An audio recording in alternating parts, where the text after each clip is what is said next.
Welcome to 1032 Institute, and this is Intro to Gun.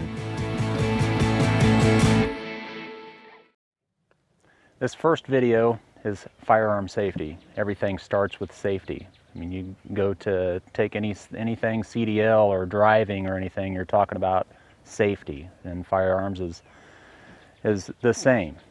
So let's talk about our rules for safely handling firearms. There's basically 4 rules, and we will go through all 4 of those.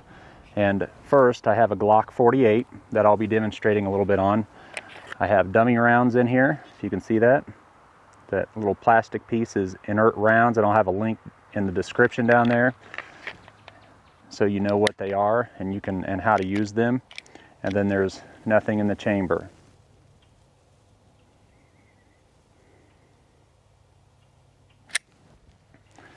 First rule, all guns are always loaded, all of the time. Every time you touch a gun, you automatically assume it's loaded. So you're going to check, see if there's a magazine in it, and you're going to check the chamber to see if it's empty. Now what you're looking for is it's completely empty. There's no brass in there whatsoever. And the reason why you do that is because you are automatically assuming that it's loaded. So if I just cleared my gun, I'm 100% sure that it's unloaded. I have dummy rounds in it, I go put it on my table, and I come back, I'm going to check it again when I pick it up just to make sure that it's unloaded. Because if it goes off, you're responsible and you are negligent.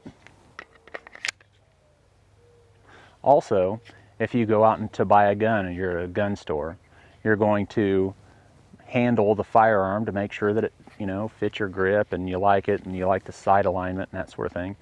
And they're going to hand you the pistol. You're going to automatically check that it's unloaded, because even though they may have just checked, you shouldn't trust them. It's on you, it's your responsibility. Always check that it's unloaded. When you give a firearm to someone, you're going to make sure that it's unloaded, no magazine in. You're going to rack your slide back with this little slide stop. So you're going to rack it all the way back and push this little button up, and then give it to the individual like this. All right? And then they are going to receive it, and they are going to inspect it to make sure it's unloaded before they handle your firearm. All right? Rule number 2, keep your finger off the trigger until it's time. Your finger should never be on the trigger until you have a target. So where you place your finger is just on the side of the pistol like this. You don't ever put your finger in the trigger until it's time to shoot and you are on target. It won't go off unless you pull the trigger. Safety rule number 3, never let your muzzle cover anything that you're not willing to destroy. In a later lesson, we're going to go over some basic principles of what just identification of your firearm. But right now, since I'm talking about a muzzle, your muzzle is at the very beginning of your barrel, this very end piece right here. And that's the last spot that your bullet will touch on the way out of the barrel. So that's called your muzzle. You do not want to point that at anything you're not willing to destroy. So it's a safety rule, because if you're pointed at someone and you're negligent and it goes off, you're going to obviously hurt that individual. And everyone's circumstances are different. You could live in an apartment building and there could be people below you or people above you, and you need to be cognizant on where you're pointing your firearm. You need to do it in a safe direction. So never let your muzzle cover anything you're not willing to destroy.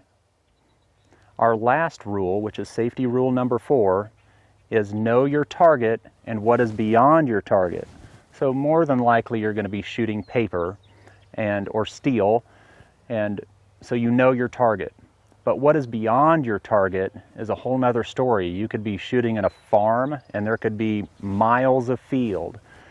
At my range, I have a berm, and then I have several miles of field, but there's a train track that runs through it. So there's 2 circumstances that I refuse to shoot because I know what is beyond my target. So though it might not ever skip over my berm, I'm not going to chance that. So if the farmers are out, I don't shoot.